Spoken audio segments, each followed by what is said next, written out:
I won't let that happen to you. I will protect you. You're safe with me. Mm-hmm. How many girls are told you're safe with me? Yeah, Could not you imagine enough. when I heard that when we were little? Yeah, Am I I safe with know. you? And like actually mean it. I should say, Yeah. not be a liar, right? But And like like, actually feel it from your caretaker yes, that you're safe with them. yeah. I know. Yeah. Yeah, I have long sleeves on, so you can't tell, but I have goosebumps.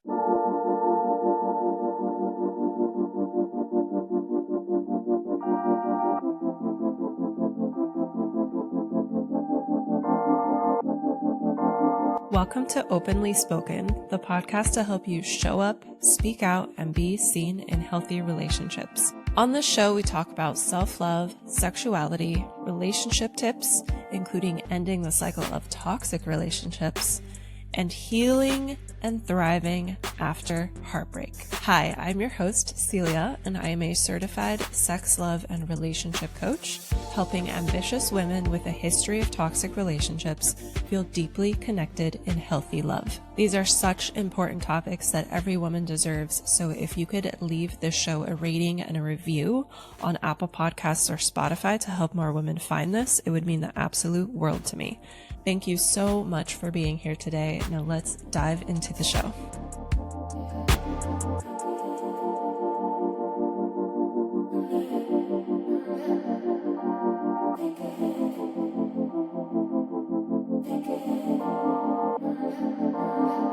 Holly is a TEDx speaker, an award-winning author, and an intuitive healer. You may have heard her voice on one of the hundreds of podcasts or networks that she's contributed to. I'm also going to link her TEDx talk below. And with drawing inspiration from her journey, Holly channels her life experience into her writing and healing practices. When she's not writing, speaking, or helping others live the life they dream about, you may find her dancing, listening to K-pop, or planning her next trip to Seoul in South Korea.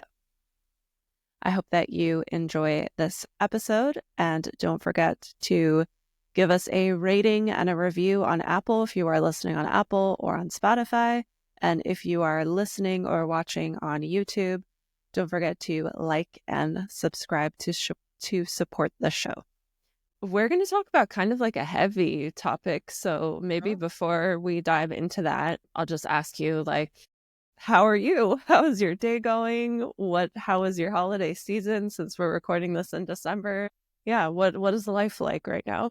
I am really just focused on blowing things up to make everything different next year. Mm. So I'm settling into the change I've been afraid of. Oh, I love that. Thanks. You'll have to send me that because that was like the best description of it. I Yeah. think I've ever. You could keep send that snippet to me, and I Yes. will let you because it really is. I'm a big goal setter, right? And like I think we even talked about like the fuck you being a fossil fuel. It can only get you so far. Um, and I wrote an essay recently and I got a couple of rejections, and it's been a while since I've had to like deal with those. And I was like, they Mm. never feel good, Yeah. but it doesn't deter me from my creativity. Mm. And Mm-hmm. so I find it amusing that the few people who I didn't connect with has deterred me from speaking more. Mm. Mm-hmm. And I'm like, why am I letting that happen? Mm-hmm. So yeah, I mean, in front of like audiences, like I want to kind of that. So I was like, all right, buck up, Polly. You asked for it. Here we go. Yeah. So now you're settling into the change Mm. that you've been resisting, right? Yeah. That was what you said, settling into the I don't know. change. See, when it's I channeled, think I that don't was what even you use said. it. Yeah. Settling into the change I've been avoiding or resisting, something like that. I'm gonna write that down, like I'll literally. send you a clip of it too. Yeah, I'm like, what? Yeah. It's also, I love that you shared that because you have done, speeches, you've done a TED Talk already. I think when people see online, like, oh, they've done a TED Talk, they're like, I don't know, like we tend to put people on a pedestal and we're like, yeah, that person, like, Yeah. is perfect. And like, I could never do that because, they just have some other I'm they have so like something critical. that I don't, but it's like Yeah. we're all human. And like, even though you get to the point where you have a TED Talk, you still have moments where you're like, oh, I'm can so I critical of that TED Talk. I'm so really? critical of the process. I'm so critical Yeah. of the edit. I'm really bitter about the edit because they edited all the pauses that I had practiced out.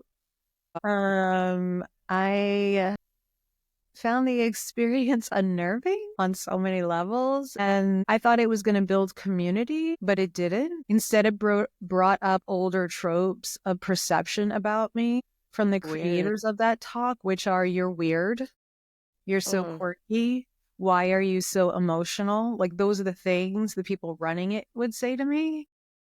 Oh, But then they're like, we're I here to wouldn't think. support you. Are you not emotionally supported? I'm like, no. I loved my coach was outstanding. She was amazing. I worked really hard. I mean, you work on your TED Talk for like, I applied for, I think for 5, 6 years, I applied to different TED Talks. It was like a goal of mine to face my public speaking fears. Mhm. And I got the notification when I was, funny enough, in Korea. Like, I was like my second day in Korea, and I got the email that I You're had. like always there though. That's not true. It was my first time there. I was only there for Oh, 12 days. I'm going back. But then you apply like in the summer, and then they were like, we didn't get what we wanted. We're opening the doors again. And I was like, that didn't feel good for me. Then you do the interview mm. process, Because and you're like a backup choice rather than, yeah, I get that. I feel like I would feel the same. I'd be like, and, oh, yeah. And then they did interviews, and then you got the notice. And in my interview, I was like, this is who I am. This is what you're getting. And what they do during the interview, they see how trainable you are. They kind of poke at you. They really liked in my speech, I say like three didn't stick when I talk about my miscarriages. And they really liked that. But the way I wrote it in my speech, the people in charge, I had it at the end of my speech because for me, I was building up to something. And mhm. they made me and my mentor, even though we didn't agree, now I really regret not fighting this more. They made us put it in the beginning. And it is a very emotional thing for me to say in front of people. Like I can Especially tell you, strangers, I've you had know. miscarriages and not fall apart. But if I am condensing a lived experience of many years of trying to have a baby and many years of losing a child and many years of people asking me, why don't you have more? Why don't you? Hmm. What's like, why one and done? Holly, you're so selfish. Or you're such a good mom. Why don't you have more? Like how those things Mm, land when I say that and I'm being vulnerable, I tear up. yeah. And that is a very hard place to be in a room with no space between you and the audience, right? Like, so it was a very interesting experience. And so I think I need to learn how to take my truth and learn to deliver it in a way where it doesn't emotionally evoke me to rawness. And Mm, because I care about who's listening and because I want to bring light and love and healing to those people, I don't really know how to do that because I yeah. want you to know that if I survived it, you can. And so I that's don't see why getting emotional is a bad thing though. Like I feel like maybe your experience would have been totally different if the organizers were more emotionally supportive. However, you did say emotional rawness. So maybe it was like you do still want to get emotional, but yeah, not to the point where you feel right. raw. Right. Yeah. I Okay, think that that makes is sense. creating like safety. I think we said this too. Like I have different gears as a producer. I can walk Mm-hmm. into a room and tell you why that space wasn't a good space for us. Also, like because I'm sensitive, I feel the energy of a space, and the Mm-hmm. space energetically is not one I would ever stay in. Mm, So, right, it's like a lot of things that I have to manage on top of my own fear and neurosis, right? And we had yeah. rehearsal the night before, literally just hours before it started. And my mentor, the woman who coached me, wasn't able to come to town. And so it was me alone. And I find Mm, my life is like that a lot. Like I do things alone that many people do in groups. So that was like, ooh, that hurt. I wasn't mm, expecting that. At the same time, I had people travel from distances to see and support me. So it wasn't like that, but backstage I was, right? Like I didn't have my insulation and yeah. protection. So that was kind of an interesting mix. And then having my friends like 3 feet in front of me and I could see them because the lights were on was a lot. Yeah. When you're on a stage, you can't see. Yeah. Yeah. So there wasn't a stage. That's the other thing for me. Like, so for Or me, like like the lights, like the bright lights on you. It's there hard to was no see. lights. It was just, yeah. So that was part of my I disappointment. misunderstood you. I thought you said you couldn't see your friends. I could. We were just in a room. They did it more of like in the round. So it was just a room full of folding chairs and Mm-hmm. and Hmm. no, like, right. And here I am trying to remember stuff. And the night before, like halfway through, my brain went blank, which has never happened to me before. I performed so many times and I was like, for fuck's sake, Holly, it was just all too much. So I do encourage everyone to try it and do it. I think it was a TED Talk is fascinating, definitely on my bucket list. yeah. I think like who runs it and trust your judgment. And, I used to be upset about who I saw who got through, where I was like, why not me? I guess divine timing, I have no say in that, which is Mm-hmm. annoying. It's so annoying. But Mm-hmm. I think it's held me back instead of me refining my needs, right? I also used to come at things as because I had been a producer. I came at things as a person who's in charge of everything around, but I want to step into talent. And as Mm. talent, I can ask for a safe, quiet space before. I can ask Yeah. for mics that work. I can ask for like not really high maintenance things. A podium. One time I spoke and I asked for a podium and I was told I was high maintenance. Who are these people running these events? And why do I keep saying yes to them? See, right? Like, what is that abusive thing? I'm like, that's the thing. That's the thing I'm unwinding personally. So anyway, Yeah. I would like to be able to, it's part of why I do podcasts, right? Mm-hmm. Because I really want to reach more people. And I think this world is in such a raw state that more healing needs to be done. And I Yeah. would like to facilitate that. Podcasts are also a place where you mentioned that all the pauses were taken out of your speech. I feel like a podcast is a very like pause friendly place because on YouTube, when they're posting a TED Talk on YouTube, like they want it to perform well in the algorithm. And they're probably editing long pauses out so that, No, people all my don't, other friends' pauses. I just think it was a conflict with me and oh, it's them. just yours. Yeah. Well, I feel like podcasts are like more conversational than a video on YouTube. Maybe TED, maybe they have this already, but maybe the TED organization should have a podcast. They probably have Probably one. do. There's like TEDx is like a part of TED, but not TED. Like Yeah. I met a few people who got invited up to the TED Hmm. talk from TEDx, but I don't think that I would do it. I think it's a marvelous thing. And at the same time, I think you're asking people to work for free. And it's interesting about that. Oh, you don't get paid, but you don't have to pay to participate, do you? Correct. Okay. At You least just there's that. have to work for 4 months for free. Yeah. And hopefully the exposure brings you, I don't know, Right. more. It's a push me, pull you. Like, Yeah. again, I would like to say I'm very glad I did it. I even got a friend she's on the same stage as me. I was like, you have to audition too. My other thing is like, I'm always like, do I know people that you could talk to? Because like, then I'll just be sending them to you. I'm a big believer of sharing Yes. accessibility that way. Yeah. Yeah, so it's fascinating. I think TED's been around a long time. It could probably use a little cleaning up. Mm. Hmm. And I think I have to say, even if personality wise, me and the people involved weren't the best fit for me, I would assume they would say the same thing. I don't think they had any ill intentions. I don't think they willfully or on purpose understood their own bias, right? I wonder also, are they also working for free? Maybe that's why they're like, For sure. yeah. Yeah. See what I'm saying? Well, now I know that whenever I do a TED Talk, Now, like everyone's going to come for me. You don't have to take all that out. Everyone will be no, coming hopefully for not. I me. feel like this is solid information because it shows that like you should come with a support team. Like Yeah. have someone with you backstage. Yeah.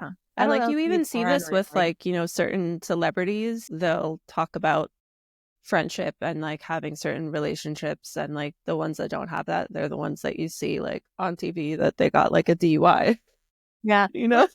I had had one woman pull me aside. She was fantastic. Someone I hardly had any contact with. Also was working behind the scenes, and the night of rehearsal pulled me aside and she said, I know when I recognize an introvert spiraling when I see one. She was so kind to me. She's like, tomorrow you bring a headset, you sit in your car all day if you need to be away from everyone. I know you're being bombarded, but you got this. Your story matters. She was so kind. It's the most she Yeah. said to me the entire time. And it was just And you're the still next day, connected? it just, I needed that. Right. Yeah. Just, it was very, I don't want to disappoint. And I put a lot of pressure on myself. So, collaboration and speech writing and creative storytelling in any way, creative nonfiction, fiction, everything, you're always working with an editor. I can take notes, right? I can take that and adjust, but there are times when you should push back. And so that is an interesting balance because a TED Talk isn't a regular speech. A TED Talk isn't an essay. Wrote one of the things I thought was one of the best things I've ever written. And I sent it to my critique partner for my talk. And she was like, this is the best thing. And she's known me for 10 years I've ever read of yours. And I was like, so proud. And I gave it to my mentor. She's like, this is a great chapter, but this is no talk. And I was like, oh my God, I was devastated. Yeah. And I said, well, then I need better cues. Mm-hmm. I need help. I don't know, I don't know how to fix it because that's what I presented. Yeah. And then so she had to do the TED Talk. And I had gone and watched, I can't even tell you how many, and broke them down. This many minutes, Mm, this is how they do the broad, this is the fact. I'm a researcher that way. And I did all that. I was like, yeah. isn't that weird? The answer Yeah. was no. Mm-hmm. Then do some more. And you're like, oh. Yeah. So I found even the people who maybe shined, I think the most that day, they had I have never met someone who's done a TED Talk who hasn't said it was the most challenging thing they've ever done. I believe that. Because even being in Toastmasters, making speeches for those meetings are very challenging, especially if it's something past the icebreaker where are you familiar with I Toastmasters? am because we had a practice in front of Toastmasters. Oh, cool. That makes sense. Yeah. They liked it, but TEDx did it. See what I'm saying? So you Yeah. just never know. Toastmasters is a very welcoming space. Yes, thank God. Right. The first time I did a Toastmasters speech, I think I talked for a total of 15 seconds before I started shaking and crying. Well, I cried. I totally Yeah. cried. I didn't know my Because I speech, was and so I was scared. reading it, and I was a hot mess. A hot mess. But in hindsight, to kind of relate this back to, or not back because we haven't touched on it yet, but we wanted to talk about the father wound today. When you look at that speech where you cried, because this is what happens to me when I reflect back of I only talked for 15 seconds and then I started crying.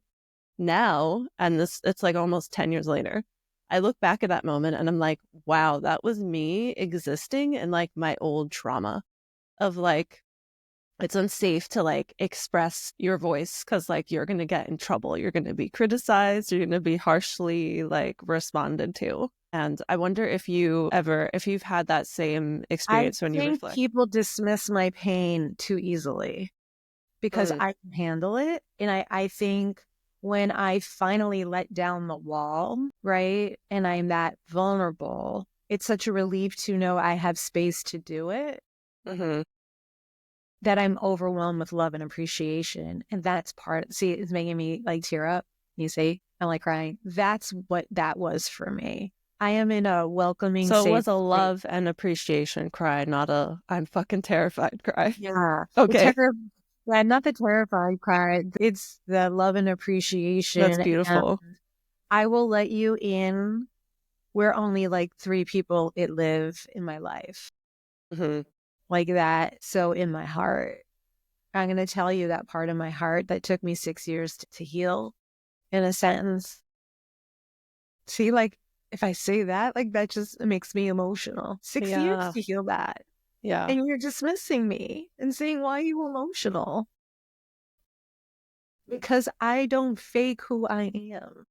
Mm-hmm. I think also when you're experiencing organized events where speeches are happening and the response of the people organizing are like, why are you so emotional? That's more of a problem on them. And I think it points more to, because I would say collectively, most people are not comfortable with emotion like that. Right. Like we could watch it in a movie, but like if there's Right. a speech and someone's in front, or even in a conversation when someone's talking to us, if they start tearing up, kind of just like, whoa.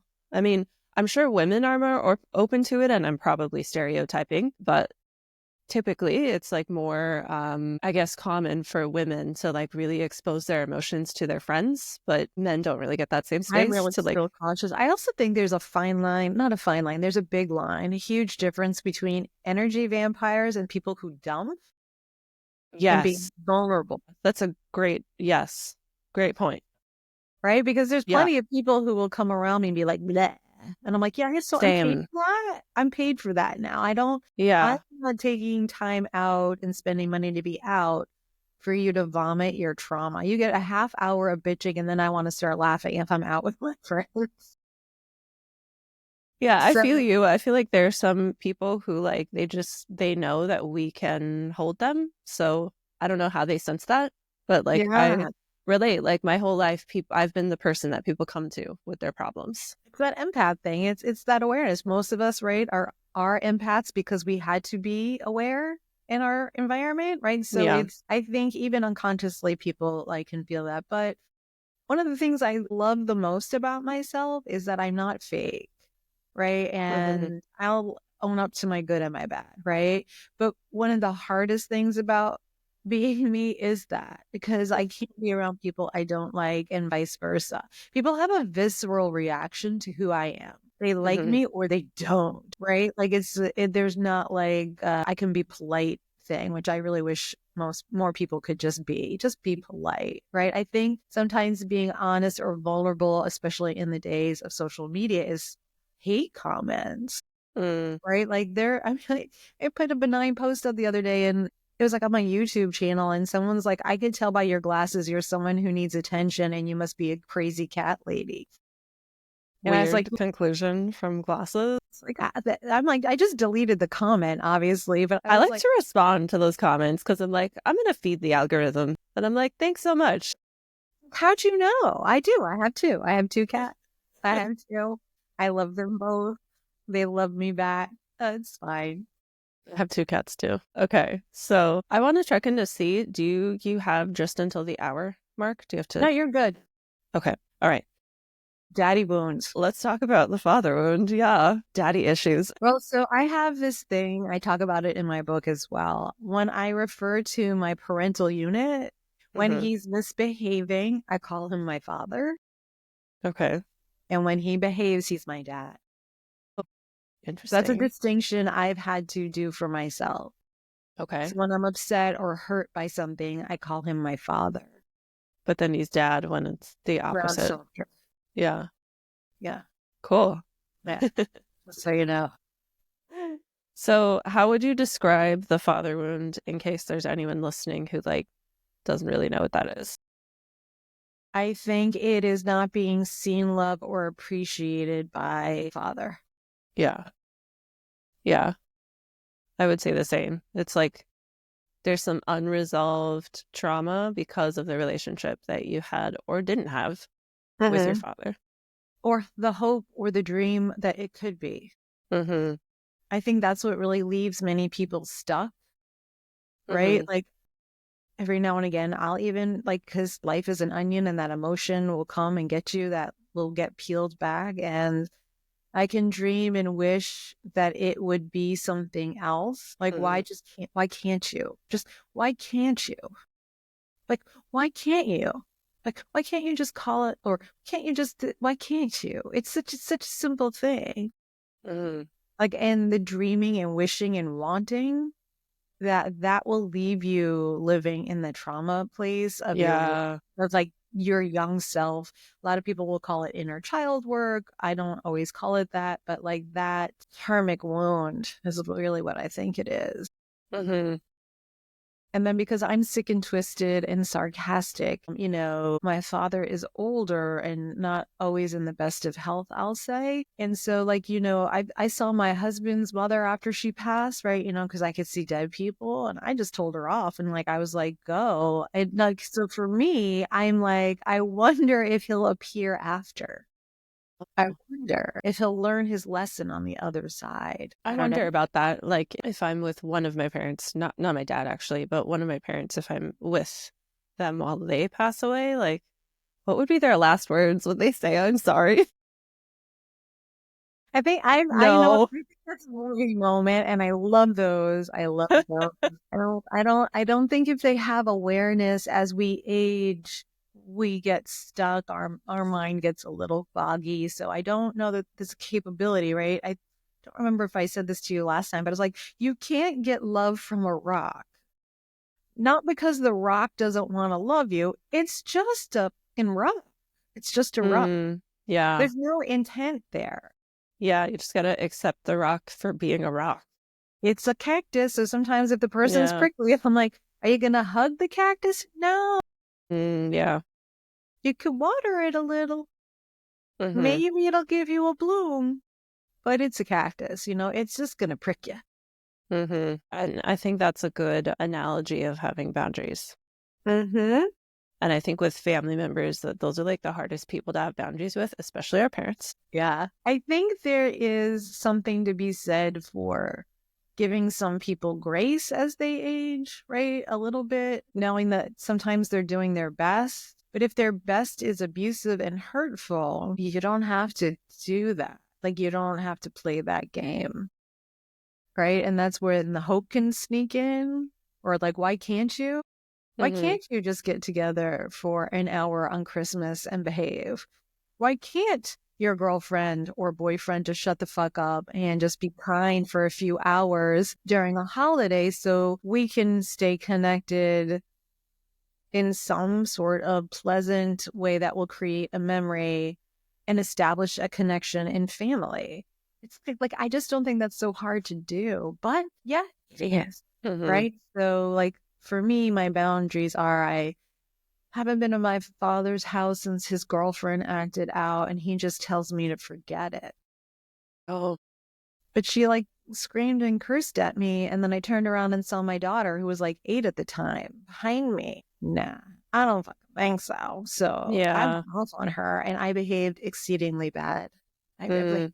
really bad. I tore apart the guest room. I mean, I had a tantrum. I did. I was like, you think I'm a terrible, awful human being? I guess all the laundry I started and cleaning I've done, I will undo. And I tore apart the room. Man. And then, do you want to know what I really did? Sure. And now, well, this will get a lot of comments. I am glossing over what this woman has done. She has alienated my father. My father allows it. The fight we had, I had known her, like, they've been together a long time. I'd shared a room with her while my dad was getting heart surgery. Like, we used to tolerate each other just fine. I was like, you're with my dad, like, go live your life. I don't care. Like, whatever you two do, go enjoy.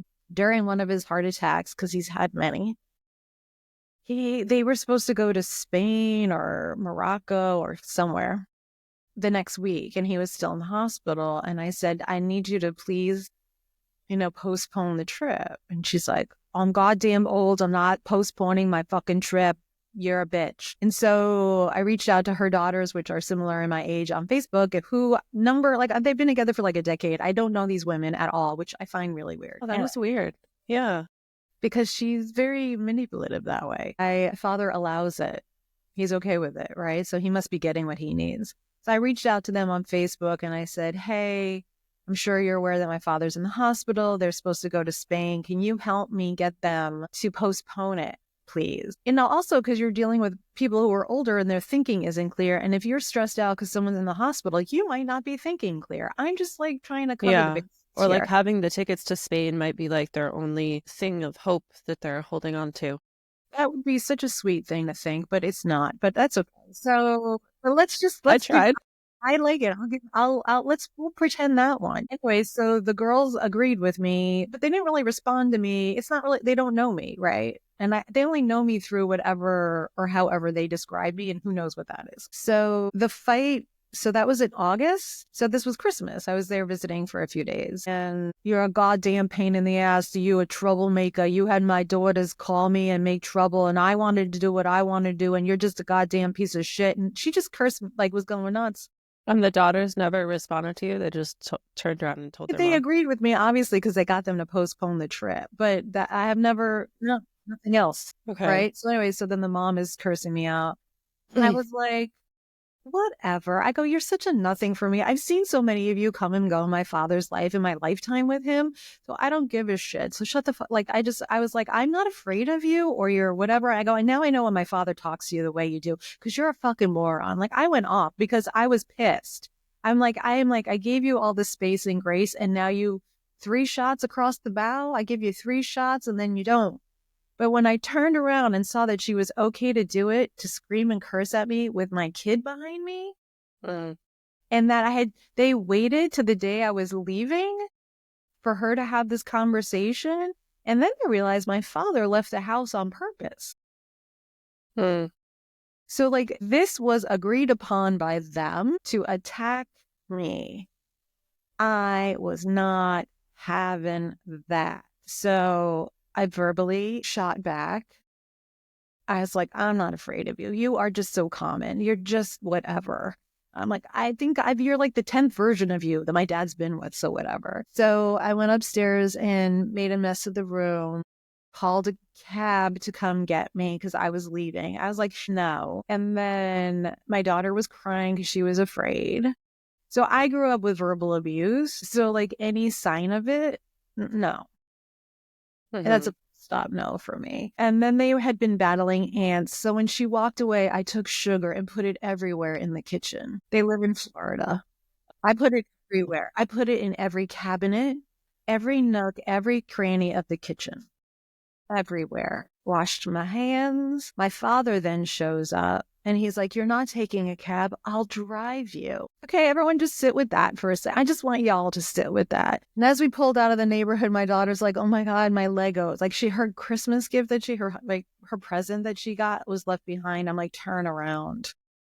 And she's like, don't go in there. I'm afraid of her. I'm like, I am not afraid of her. And I went and got the toys and there was that bitch just sitting on the sofa, like eating her bonbons because it was clearly thought out and planned. Right. And so I've never been to my dad's house since. And his conversation with me was, why can't you just forget it? Just forget she said anything. And I said, that doesn't work. I don't care what she can say to me. Like, I'm a grown up. I can handle it. And I think she's a piece of shit. But you can't speak like that or be like that and scare my daughter. So the very minimum that I'm requiring, if you ever want to see me in your home again, is for her to apologize to my daughter for scaring her by yelling. I think, what I say, 6 years out, never happened. Yeah. And honestly, you'll probably never get the apology. And I feel like that's a big part of healing father wounds, mother wounds, any wounds with people is coming to that. Can't you just forget it? I think I'm really like disassociative because that's what was required to survive his alcoholism. When he's sober, but he's like a dry drunk, if you're like familiar with that at all. So what does that mean? It means you still have the you still have the behaviors of being alcoholic without drinking? You still have the behaviors, the lying, the this, the that, right? Of being I've never heard of that before. Yeah. So can't you just forget it? That's just okay. You know, he texts me all the time that he misses me, but he doesn't come visit, nor does he invite me.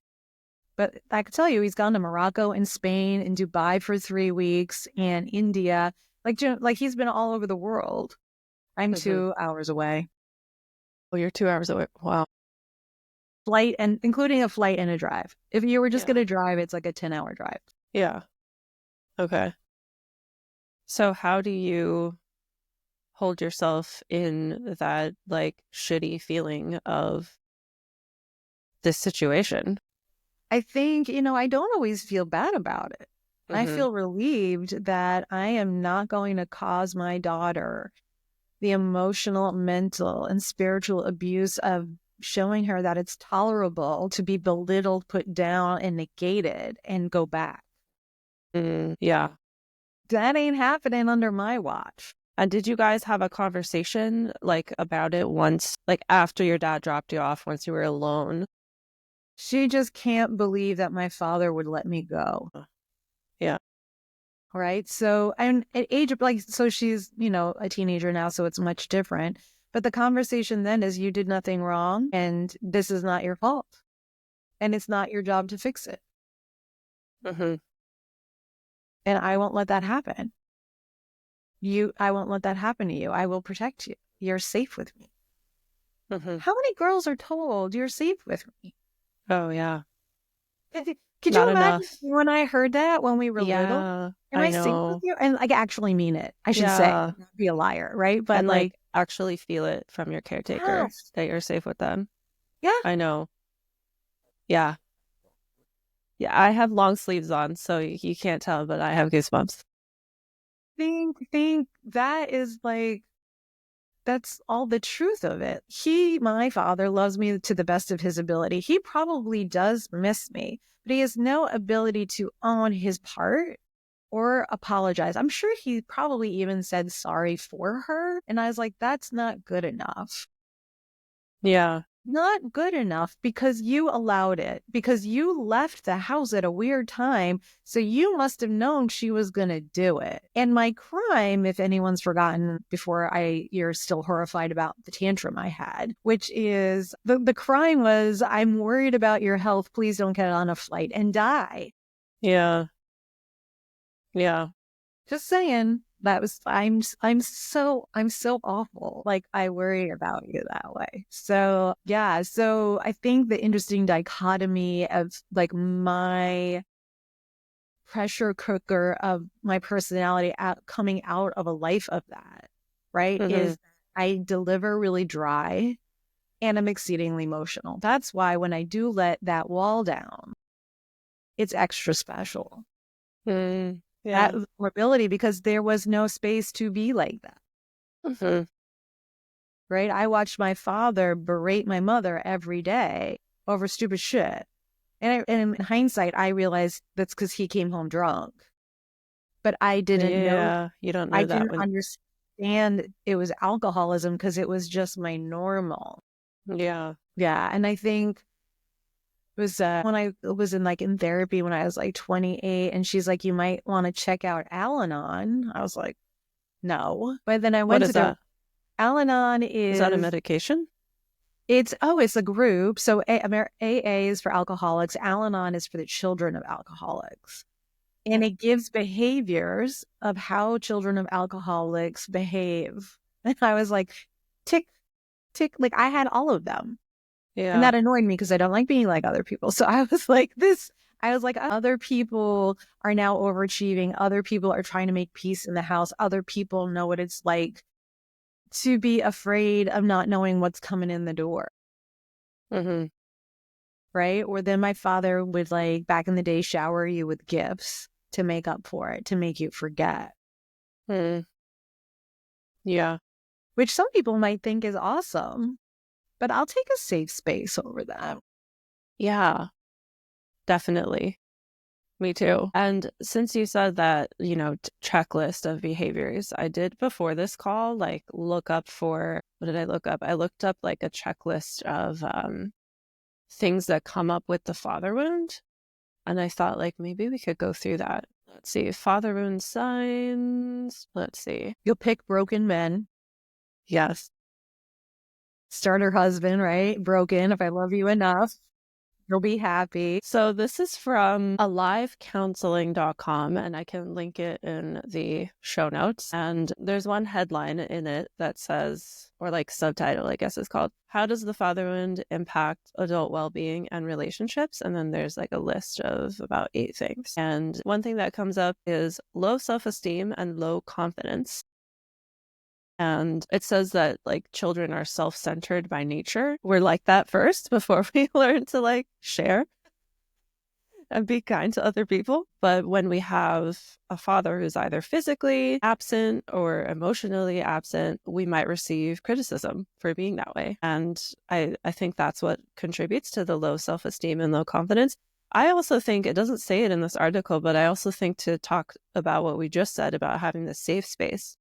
I feel like a lack of safe space also creates just like somatically low self-esteem and low confidence because we don't have that like. I had both for sure. I just call myself neurotic. Like I didn't realize I was neurotic. It was because of that. I don't remember.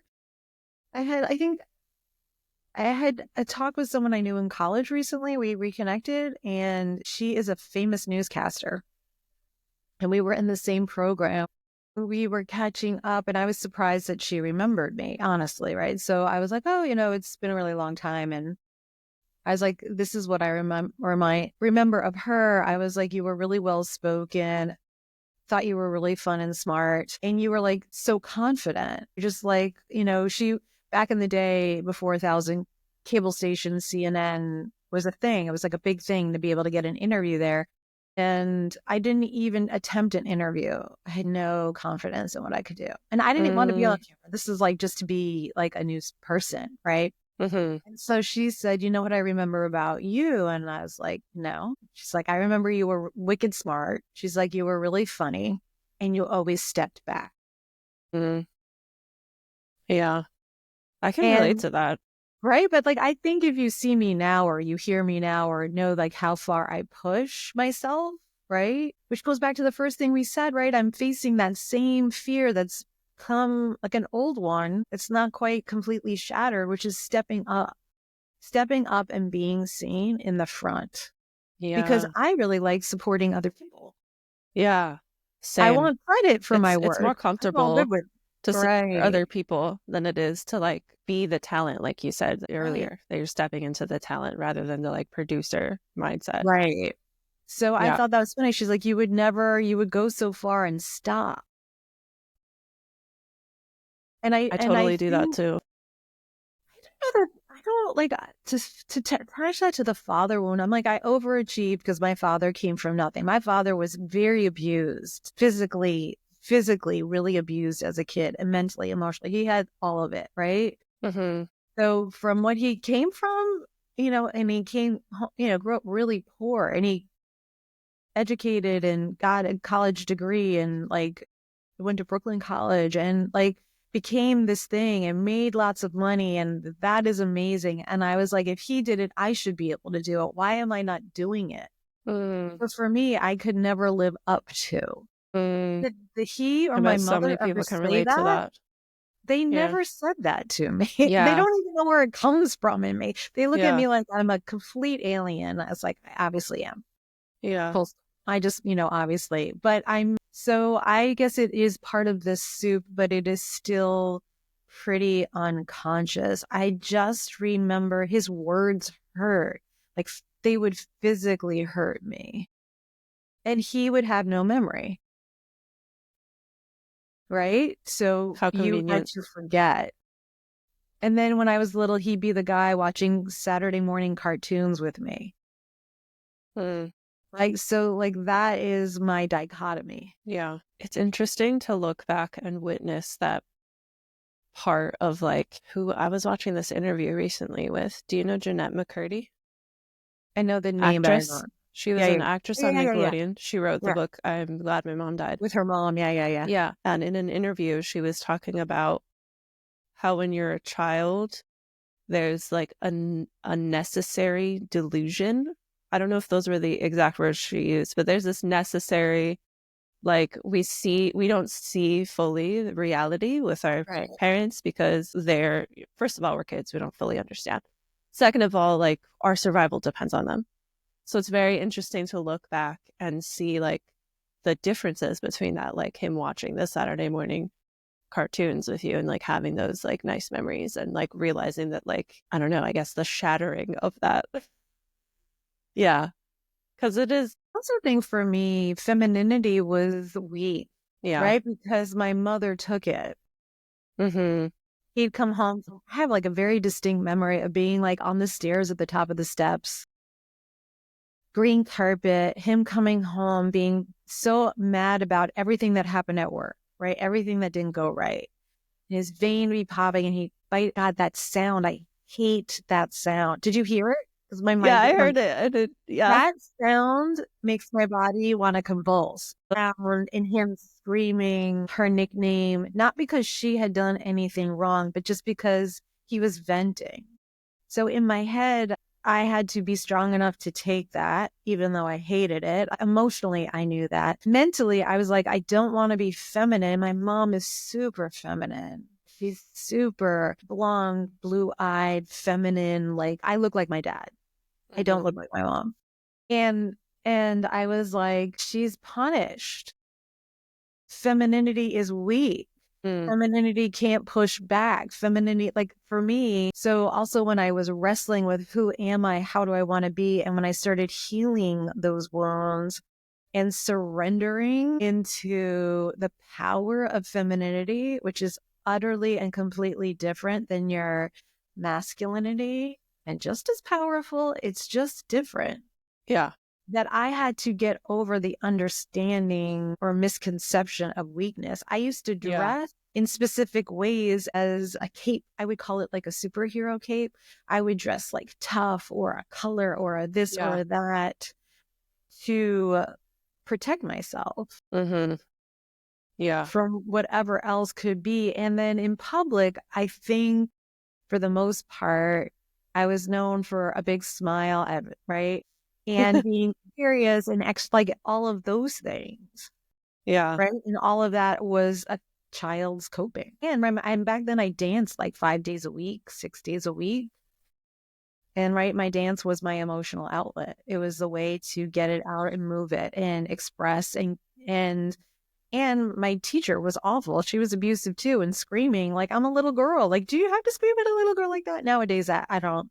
Maybe Dance Moms was like that. Probably why I didn't watch it. But Yeah. It I was was. like, That's traumatizing.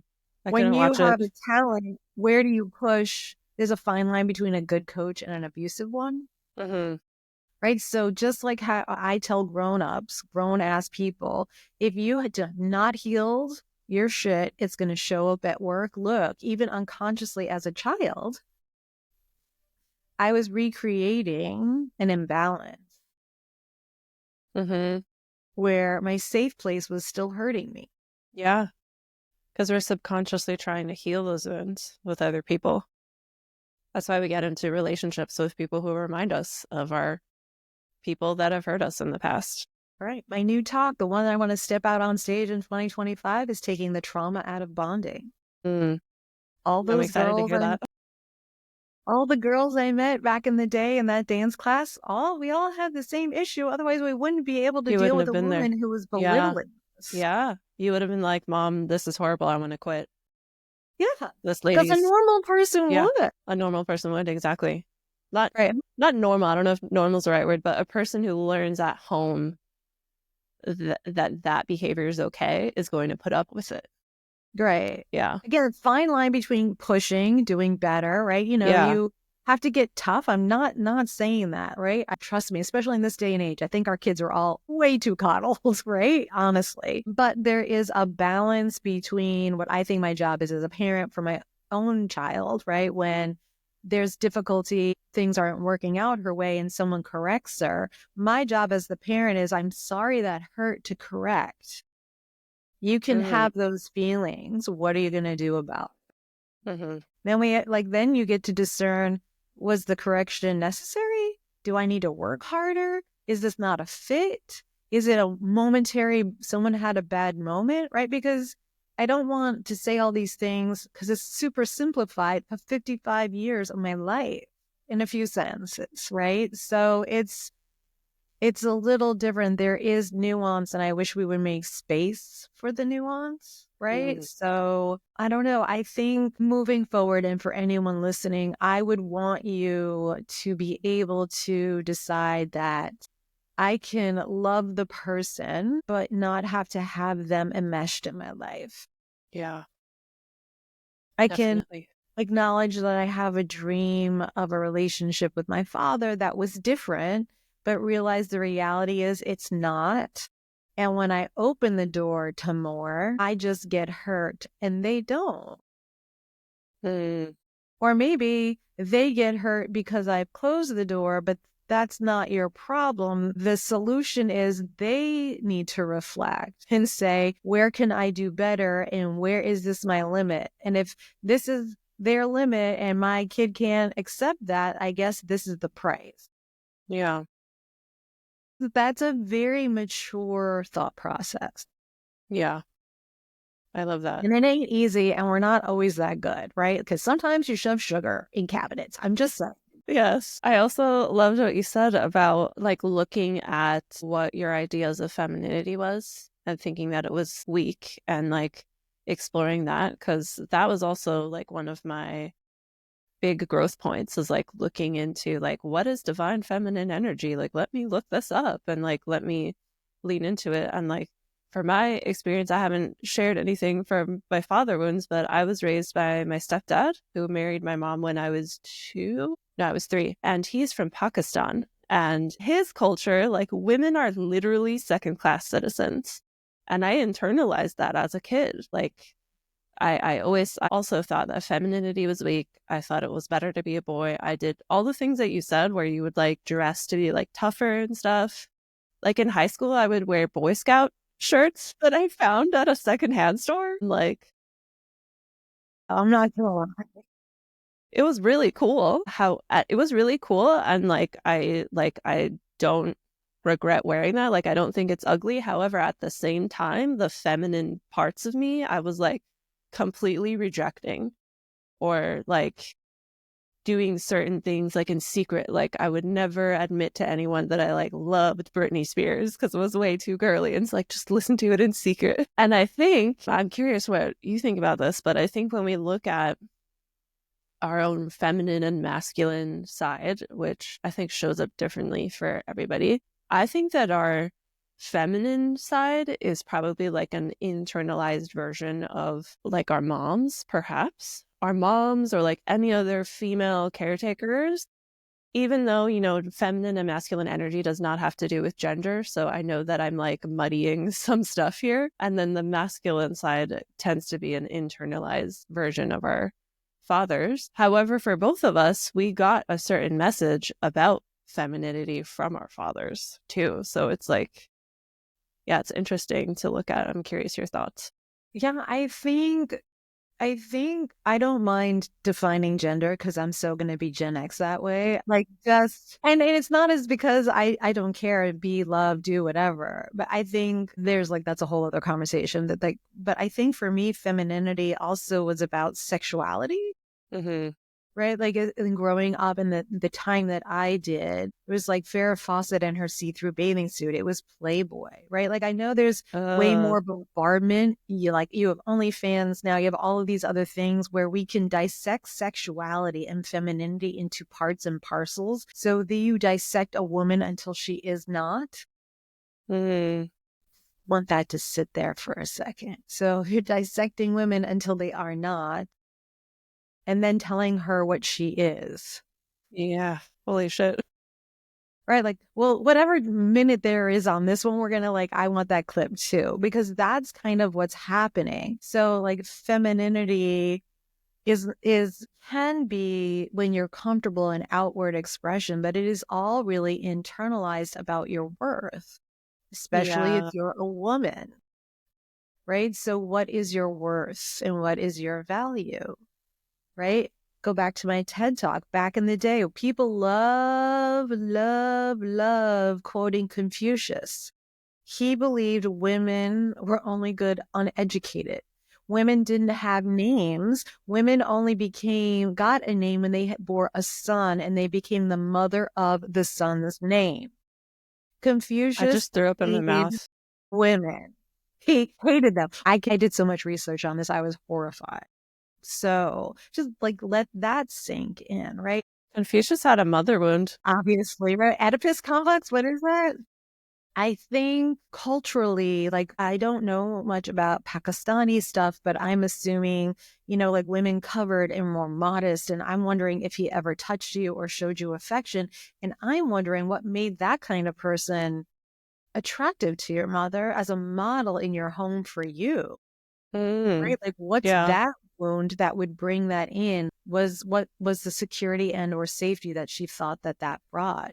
Yeah. In today's world, when a lot of people, homes are full of two working individuals, and then you divide household tasks or what you need help with, that can be an ongoing conversation and it's no one's business, but it's something that you have to express and say, I'll do this or I won't do this or I'll do this much of this. I hate doing laundry, right? And I don't particularly enjoy cooking. And I do both all the time, right? And my man Candy, my husband is 6'5". He's a giant. And so the deal is I'll wash and dry your clothes. But I'm not folding. I'm like, I'm not your mother. Right. If I'm doing the laundry, I'll do the laundry. Right. I won't not wash your clothes, but I'm not folding and putting them away. I have a line. That's my line. He's like, nor should you. That's like, we're good like that. Nice. And I it's like not that. a petty thing. It's not petty. It's Yeah. this is just what I'm comfortable with. Like, I'm with him. He used to love cooking. I'm like, you need to be cooking some more because I've become way too good of a cook. And it's not that I'm not feeding you with love, but bleh, right? So like those were very like traditional home maternal. I think maternal got word I'm hearing because it's so I want to say it's not mine. It's like bastardized almost. Mm. Because my greatest thing that I thought about for so many years was how I wanted a mother. Even my Mm. mother tells me how I mother is spectacular. You know what? I don't earn money doing that, right? I don't get really much attention. I don't post about it. I have never talked about my family as much as I even am on this podcast. I really usually keep that for myself, right? Let me know if you want me to cut any of those parts No, out. no, I don't. I haven't said anything like whatever, right? Okay. But like, so, like, what is that? Where do we have value? Why do we? Some of the really interesting arguments in the world right now are traditional wives versus not, right? And how some women look down on trad wives and they think they're like brainwashed or whatever. And then on the same side of I've that seen that too. conversation, Yeah. are women really working hard and wondering where the men of value are? But you have to create space for that. Mm-hmm. And if you're busy defending and doing all the work, and I was that girl, so I could say this, right? I was working hard. I was single. I was doing, busting my ass. I was going to prove to everyone I could do it all. Mm-hmm. But really, I wanted someone to do it with. Yeah. So it's like those softening of edges and forgiving defense mechanisms that will create space for others to come in.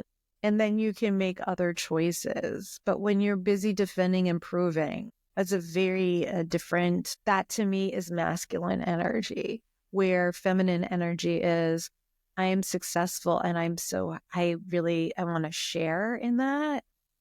And I Mm-hmm. draw you in, right? Like even feminine sexuality is about drawing in. Mm-hmm. I would not have understood that in my 20s and probably some of my 30s. Yeah. It, I think that comes with being able to like look back and, if I could go back to my younger self, I would tell me a lot of things that happened weren't my fault and I wasn't responsible. And it's okay to ask for help or walk away Mm-hmm. because walking away meant failure to me. Mm. Yeah. Same. Instead of walking away, like walking out of my dad's house after that person said those horrible things, was my brother's like, why'd you let her kick you out? I'm like, I don't feel that way at all. I left. Mm-hmm. I left and I won't give you the grace of my presence, my energy, my time. You won't know my family. You're losing, not me. Mm-hmm. You, me, I'm safe. I'm happy. I don't Yeah. have to look at your mug. I don't have to be and pretend I like you. I don't have to do any of that. I don't have to be respectful of someone I don't respect. I don't have to be in a house full of that energy and have it tap me out and exhaust me, make me sad. How sad. Yeah. Oh, peace out. Yeah. I celebrate your boundary setting with that. Yeah. Because having difficulty setting boundaries is another thing I read about before this conversation that comes up with the father wound. Like we learn that it's that we're not worthy of setting boundaries. Yeah, Yeah. because you have to forgive. Yeah. Or because like you're not in control. Because Ugh. Another thing that came up was like, you can have a father wound if you had a father who was very controlling or manipulative. And I'm like, me? Yeah, very What's controlling, the thing that manipulative. you hate, like the thing he controlled the most for you? Social life. I was not Mm. allowed to do anything. It was like, you go to school, you come home. Even as a teenager, it was like, no boyfriends, no hanging out. Like, it was always I remember we lived across the street from this coffee shop, and there was like an open night happening, open mic night. And a couple of my friends from high school, I think I was like a freshman or sophomore in high school, were performing there. And I really wanted to go. And the answer was no.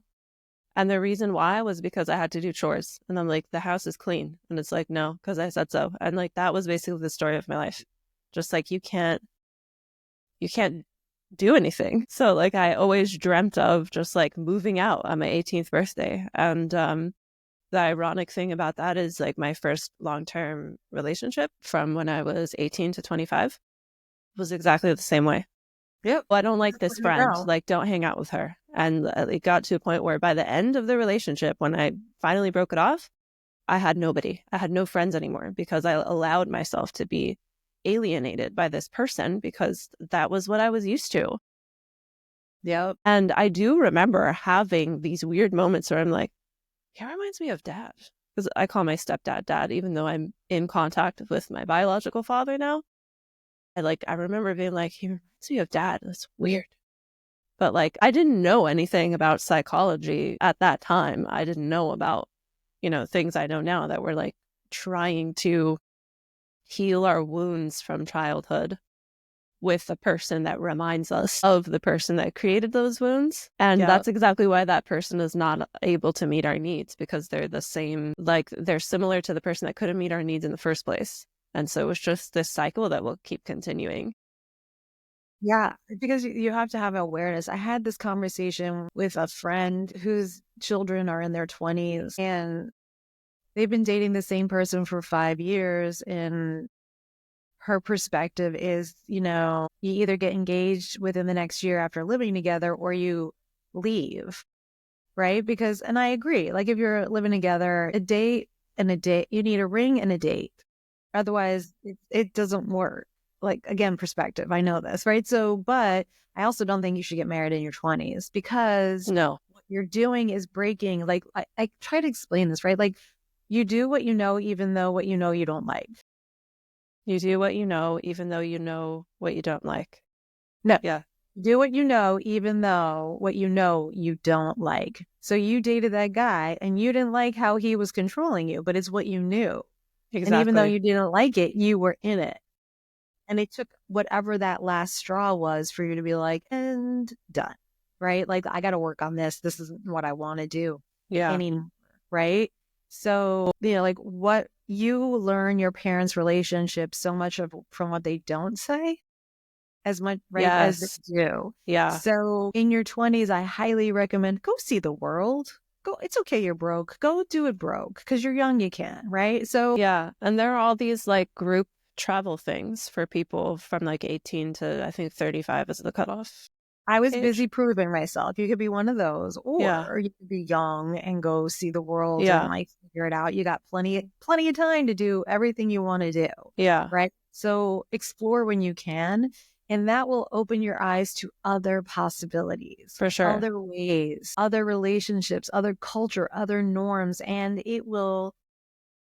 it can challenge you is one way to say it. It can excite you is another way to think about it. But you just don't know how stepping out of what you know, out of your comfort zone might bring to you the joy of it. Mm-hmm. Right. So, that, that is something like I would recommend. So if you're young and you're living together and I'm going to call it playing house, don't get offended, but I just call it playing house. Right. And that's fine. That might be a learning thing, but the are they going to grow? You don't know that you're both going to grow the same way. Do you have the same dreams? Are you already making yourself smaller to make the relationship work? Mm, Right? That's the key. If you yeah. aren't, if you're both expansive people, like I have a friend who's with her high school sweetheart, they are the happiest couple. They are, I'm like, she is a unicorn. I'm just telling you, unicorn. But like they grew together. Yeah. They moved together. Those are really, really, really, really rare. So, Mm-hmm. and I know people like to I've been thinking about this a lot lately. People romanticize what it's like to be in my age bracket and, get, oh, like, I can't wait to be married and like get sick of your old jokes or this or that. They like romanticize it. But when you're living it, it's not really romantic. I'll just. And so you do need communication is important. Having the ability to this is the oxymoron. This is the paradox. That's the right word. You have to be not forgetful, but in a long-term relationship, there's going to be times where you're not growing at the same time or at the same pace, and there's like an imbalance. But there has to be a love and respect there and communication during it, even if the communication is, I need to withdraw for a little bit. Meaning, like, I need to, like, my introvert needs to introvert a little, right? And then usually when you get through a hard thing, if you're both being honest and doing the work, whatever that work is, whatever the tweak in communication and sexuality, in eating habits, I don't know what it is, like what your dreams and goals have become, then you go next level and it's richer. It's really hard to get through those difficult points. Getting through difficult and growth points in relationships is different than suffering with an abusive person Mm, because that's one-sided. yeah. Yeah. I think a lot of people in long-term relationships, myself included, needed to hear that because difficulty will happen in relationships. And I think for people who come from dysfunctional families, it's easy to get like a lot of anxiety when the difficulty comes because you're like, oh, shit, this isn't working out. Yeah. Like, we're doomed. Or like, there's something wrong with me. I can't have a healthy relationship. Yeah. Can we take a quick bio break? I had a lot of coffee and I have to Yeah, go pee. ahead. Okay. Asking for my needs. I'm with you. Wait, that was my favorite. I can't hear you though. I muted myself because Good the job. bathroom in my office is like right here. And I'm like, I don't want her to hear me peeing. I walked away. I peed myself. You're good. You're good. Yeah, good. I used to like not ask for a bio break when I needed it and just like hold while I'm having a conversation. I'm like, why am I doing that? It's like, I think the last podcast I did, I ran to the bathroom, bent over. I was like, oh my God, I booked it at the wrong time. My body's like, we have to go to the bathroom now. What do you think? You're not little Yeah. now. Yeah. I'd love to hear about. So you mentioned like having a starter marriage. I don't know if that was the last conversation we had or if you brought it up today too. I'm curious to know like what were the shifts for you as far as like, you know, how the father wound makes us get into relationships with people that remind us of, you know, the same wounding stuff. Mhm. But then when we work on it or as we mature, we tend to be looking for different types of partners. I'd love to know like what was that shift for you? Like what were some of the realizations you made or why do you think you were able to move from being in a relationship with someone who was not the right fit to someone who is the right fit? I think for me, my starter marriage was fit into my plan. Mm. Mm-hmm. Right. So I had goals. So by the time I was 23, I wanted to know who I was going to marry. By 24 to 26, I wanted to be married. At 28, I wanted a kid. At 30, I wanted a kid. At 32, I wanted a kid. Yeah. While I was doing that, I was going to excel and I was going to walk. I landed in LA and I was going to go from a PA to a coordinator to a production manager to producing within 5 years, obviously, roll up to the Oscars in a Jeep, my hair messed up in a fucking gown and win an Oscar. That was Damn. I know. I was very, very ambitious. I'm still quite ambitious. I guess sometimes when I Did tell you get people, your Oscar? but my friend might be nominated for. I've worked with Oscar winners. That Cool. count.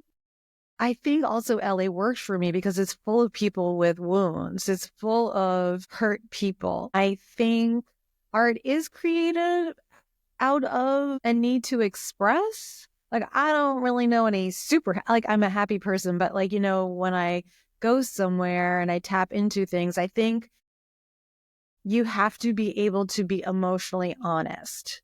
And I think Mm-hmm. without any sort of trauma in your life, I don't like normal, like, wake up, had a good family. Like, I don't know. I'm sure there's plenty out there, but I wonder LA is, about that too. Like, I'm like, there must be a positive outcome to trauma. And I'm sorry for the people who hear that who are like triggered, Oh, because I know wait. there's some awful traumas out there. In psychology, in my class, my psych class I took, Psych 101, I remember it was most famous people had a traumatic event happen early in their life.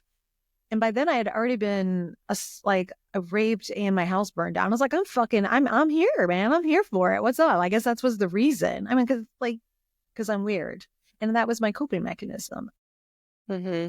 I think that I wonder if it's because with fame, we think we're going to get like love, because it's like all these people, there quote is a unquote, quote love right you. now. No, there's a quote right now, and I don't know who said it. So if someone listening knows, please add it in the comments and tag me. But they're like, you parented well when your child has no desire for fame Mm. because they're looking for external validation. I didn't want to be famous like you would know me, Mm-hmm. right? I still don't. I mean, like, I want you to know if you met me or come across me or want to hear me speak, it's because it's inspiring and helpful, Yeah. not for any other kind of exchange. I don't know how to explain that, if that makes any sense at all, right? Like, I'm not going out for 7 million followers to have to feed a machine. I don't want to feed the machine, Mm-hmm. right? I don't know. I hope I'm articulating that well because I do want to reach people. So that's my Yeah, double like you edged want to be well known, but not like, infamous. yeah, yeah. Or yeah, anyway. So okay, so I was with that person. He was an art director on a movie I was working on. I thought he was creative. The day I met him, he was reading a book that I was reading. So I just thought that was cool. And he Yeah. had a leather fringe jacket. He was 7 years older. I thought he had his shit together. You know, he was getting divorced, obviously. So um I was the rebound for him. You should never marry your rebound. So we're clear.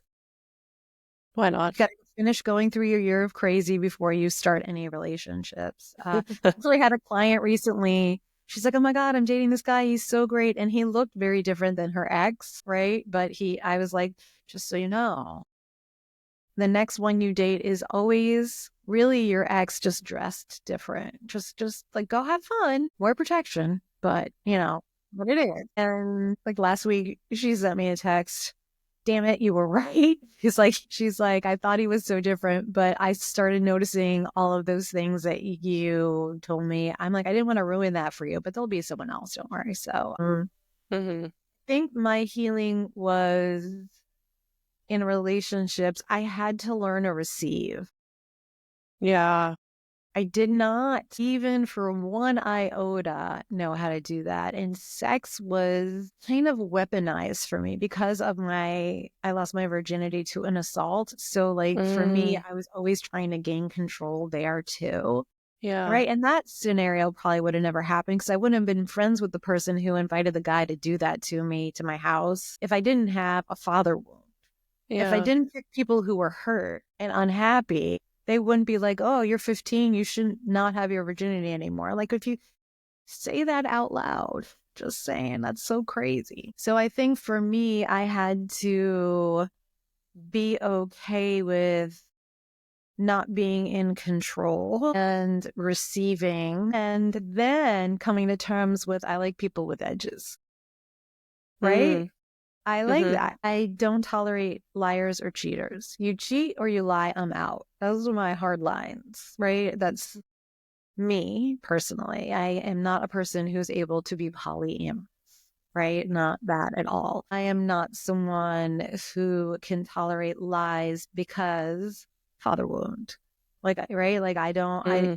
how, if love means you lie, no, that's not acceptable for me anymore. So, when it came time to choose my husband, he's younger than me, ironically, and we definitely had a rough start. And we broke up at one point, like when we were dating. And I told him, I was like, I told you when you met me, I am not in the meantime.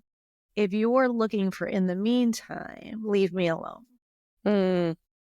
I had gotten to that place. I had dated someone who had been my friend for a long time, who was like, I would be with you forever, but I'll never marry you because we had different backgrounds. And that devastated me. I'm like, I knew you for a decade before we dated.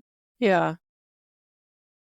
Maybe before we crossed that line, that was kind of like Why would fascinating different to me. backgrounds be a reason to not marry someone? I don't get It that. was a nationality thing. It wasn't even religion. But I'm why? like, I don't get that.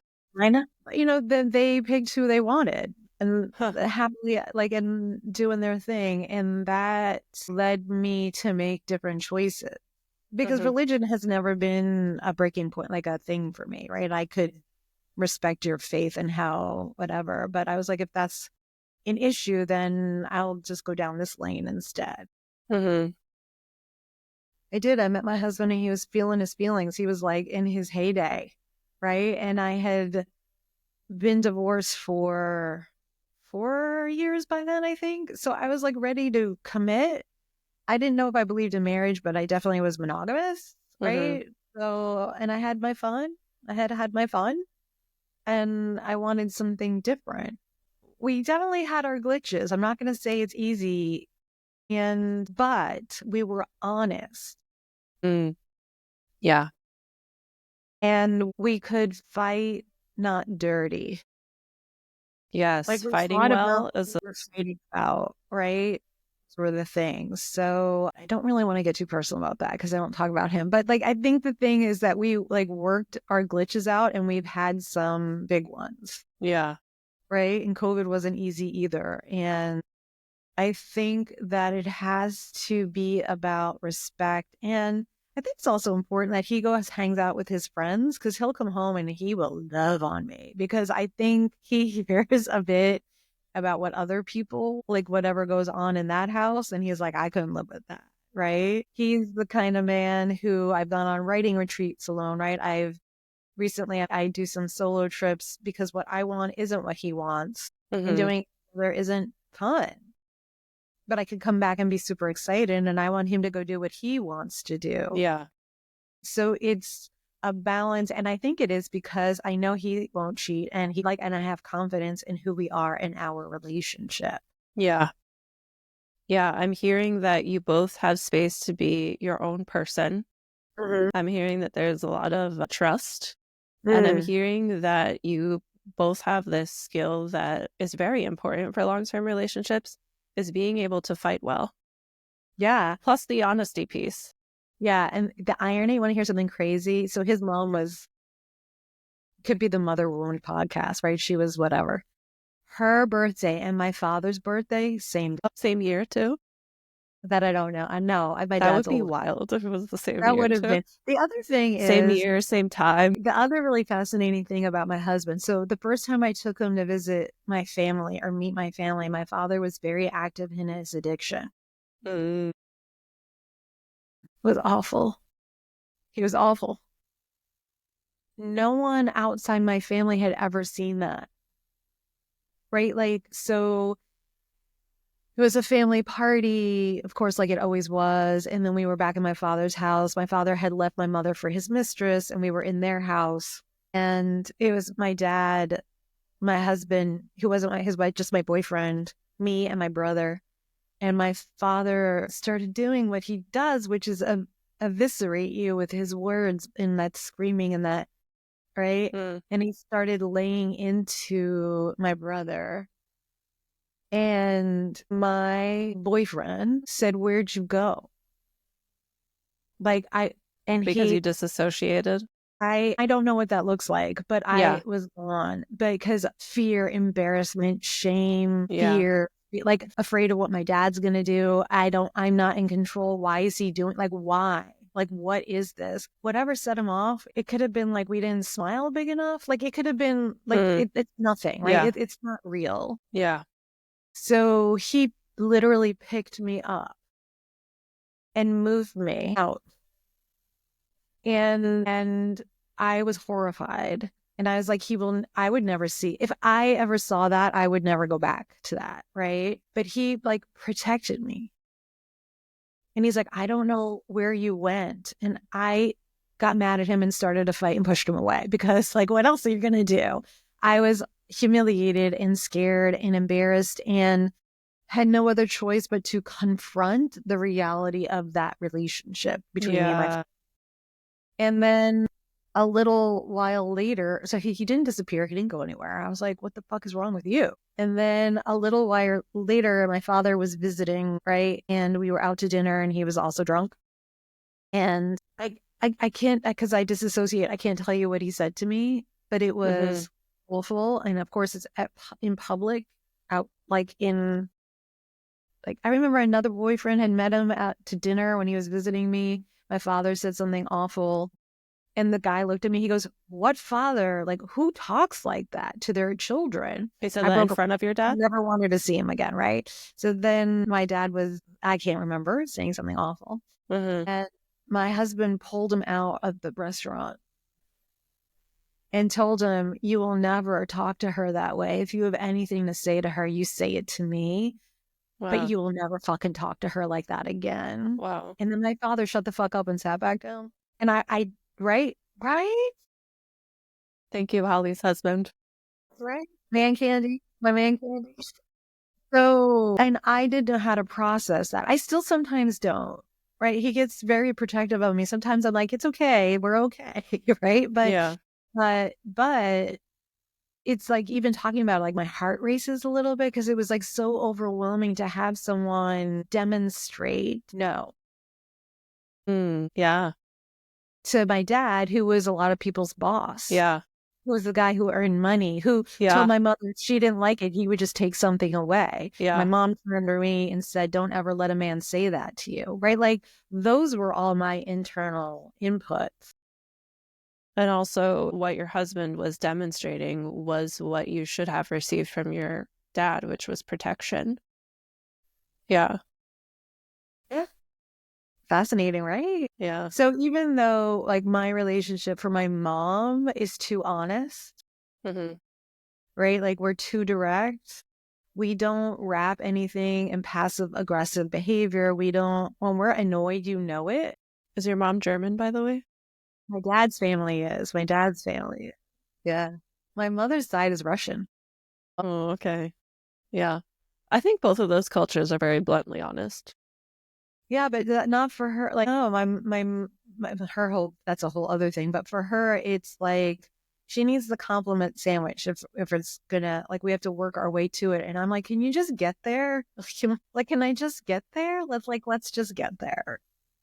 It could, because then when you are honest with someone, you give them the opportunity to make a choice. If you are dishonest with me, I maybe make a different choice, right? I might need time to You're like making process. the choice for that person if you're not being Right. honest. Yeah, It's that right. makes So sense. for me, if you're honest, I might need to cry or get angry or sad or feel betrayed or joyful or I don't know, but then I might need a day or a month, who knows, to process that truth. Mm-hmm. But then I can make a choice that's really the best for me. Mm-hmm. And filtering emotion is a very overwhelming thing for me because, right, I feel all these extra sensory things. I have to decide which one is mine, what is real, and what is now or what is past. Mm-hmm. And like, how do I filter all of that to get to like how I'm feeling and and just deal with it or just feel it, right? Because I believe you have to feel it to heal it. Yeah. Yeah. So then to feel all of that and take it from there. Mm-hmm. Yeah, for sure. Especially because typical therapy is just like talking about stuff, but there has been research done that shows that the people who actually progress in therapy are the people who are aware of sensations and feelings in their body. And that's pulling from, there's a book called Focusing. I forget who wrote it, but I could link it in the caption or show notes. But they talk about how like that's the difference. Like they like analyzed all these like recordings of therapy sessions, and the people that actually progressed were the ones that said out loud, well, I feel a tingling in my body. Like they're like actually feeling through, and that's why they're healing. They're feeling it, and that's helping them Right. heal it.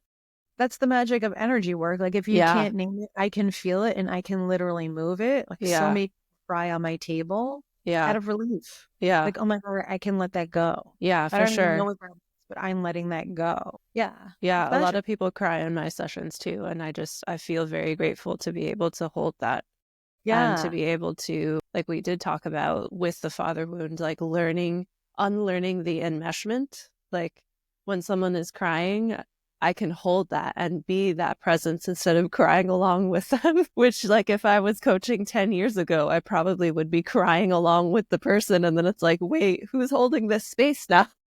Right, right. I know, like, I will cry when giving them messages because it's love. It's Yeah. overwhelming love and support that I'm trying to share with you. Yeah. But when holding space or creating, again, that magical safe space, Mm-hmm. right? It's really rare. People will walk into my office and be like, why does it feel so different in here? I'm like, because it's safe in here. Mm-hmm. Can you Yeah. hear my dog? I No? heard Good. that noise. I didn't know it was a dog. Like, Yeah. please don't fall on the floor by my foot. Sorry about that. But it is actually to make a safe space is important. And that, like, for me, that's what home is. Yeah, for sure. So I want to honor your time, although I want to keep talking to you, but maybe we should close things out. This is like 2.5 episodes. You should like do it in 2.5 hours. Part one, two, and three. Part one and two. Yeah, maybe part one, two, and three. Let's see, how should we close this out? I usually ask questions at the end, but since we've already had an episode, I guess I'll ask a different question. If someone listening is aware that they have a father wound and maybe they're stuck in this like loop of dating people who are unavailable, because that's what we fall into, is dating unavailable people, what would you tell them to lean into in order to have closer relationships? I think the first thing would be that it's okay. It's worse to be lonely in a relationship than alone. And that although it could be scary to be alone, that until you really figure it out, don't jump into another relationship. And if you are in a relationship right now and you see that you're doing the same pattern, then instead of running from it, unless you're being abused in any way, please leave. But instead of running from it, practice in that one. Mm-hmm. Try being honest. Try creating boundaries, right? Anyone who starts learning boundaries or puts it too low or makes it too hard, it takes practice to like set that boundary the right way that you need it. And I would practice with someone you know. If you know you're not committed, if it breaks and leaves, that's okay because now you have a skill you didn't have before and that you will recognize the lures that made you go there. Be like, "Oh, Mm, that's why I liked you. I don't want to be attracted by that anymore. yeah. Oh, I see how hurt you are. And I see your need for love taps into what I thought was feminine. So I lean in to you, thinking that loving you is me, feminine energy, instead of being like, oh, you're an emotional vampire who's trying to feed off and manipulate me. I see that you're hurt. Instead of taking action for you, I can ask, what caused that for you today? Is that something you always feel when this happens? Or what do you wish was different for you? And Mm, give it back to them. Hit that ball back over the net and see if they have any conscious or emotional ability to grow. mm, mm-hmm. And then that might be uncomfortable for you too. Like work through those little pain points, discomfort, and new things. Practice with who you're with so you don't start a whole new relationship with the same ball of wax. Same ball of wax. Yeah. I love that advice also because a lot of people think that they have to be completely fully healed before they're in a relationship. But there are certain elements of yourself that you can't bring out if you're not relating to someone else. Yeah. And like we're always growing. Yeah. Yeah. And growing within a relationship is a good thing. Yeah. We're supposed to change. We're supposed to grow and evolve. And the partner that we choose to spend our life with should celebrate that change, should grow along with us. And if they can't do that, it's not the space for us. Yeah. And I want to like the last caveat is like when they grow along with you, it doesn't mean they have to love and do everything with you. They just, again, make that space for it. Yeah. Yeah. And sometimes, like, I'll love you enough, right? That horrible phrase to let you go, Mm, right? mm, mm-hmm. Especially if you're really young and in your 20s, like, explore. Because otherwise, I'll see you when you're 40 telling me that you wish you explored. So I'm just telling you. Like, Moral of the episode, if you're in your 20s, break up with your partner. Just kidding. I'm like, go adventure some. Dump them and go across the ocean. Don't settle. Don't make yourself small. Don't give up on what you want because it's what you think is right.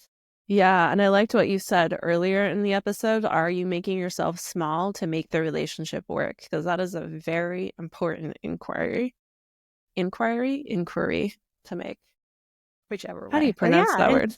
yeah, like to make yourself small means like not speaking up, not saying what you think, agreeing with things, like even suddenly having no opinion about everything because having an opinion causes an issue. Yeah. That's making yourself smaller. Yeah. Not wearing what you want, not seeing your friends anymore, not going for a bigger job. Or you also might be blowing up at work, but you can't share any of the success at home because that belittles them. Yeah. For sure. Or maybe you don't have to make yourself small. Like maybe your partner would be open to it, but you're just so used to be like you taking up space is unsafe. So it could be either or. Yeah, for sure. Yeah. So for people who have tuned in, where can they connect with you? Where should they go next if they want more of your content, energy, your work? Yeah, Share come all find the me on, things. yeah, Cheryl, come find me on Instagram at Holly Hughes Intuitive. My website is Holly Hughes Intuitive as well. So those two places, great place to start. Perfect. And I will link that in the show notes.